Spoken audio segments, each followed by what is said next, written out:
નમસ્કાર મિત્રો, વિડીયોમાં તમારું સ્વાગત છે। જી હા મિત્રો, અત્યારે હાલના મોટા અને મહત્વના સમાચાર સામે આવી રહ્યા છે। તો મિત્રો, સમાચારમાં વાત કરીએ તો દરેક માતા પિતા માટે ચેતવણી સમાન કિસ્સો સામે આવ્યો છે।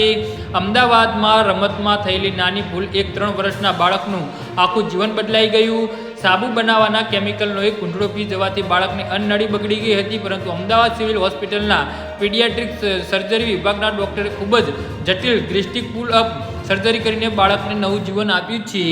જી હા મિત્રો, રાજસ્થાન જોધપુરના 3 વર્ષના આર્યનના પિતા સરાફ અલી હોસ્પિટલમાં કામ કરે છે। તારીખ 14 ફેબ્રુઆરી 2025ના રોજ આર્યનના દાદાના ઘરે રમતો હતો, ત્યારે તે ઘરમાં સાબુ બનાવવા માટે વપરાતું કેમિકલ પાણી સમજીને પી ગયો હતો। થોડા સમયમાં તેને ગળાથી ખોરાક ઉતરવામાં ભારે તકલીફ થવા લાગી હતી। પાણી કે ખોરાક કોઈ ગળી શકતો ન હોવાથી પરિવારજનો તેને નજીકની હોસ્પિટલમાં દાખલ કર્યો હતો। પ્રાથમિક સારવારમાં છતાં સ્થિતિમાં સુધારો ન થતાં વધુ તપાસ કરવામાં આવી હતી।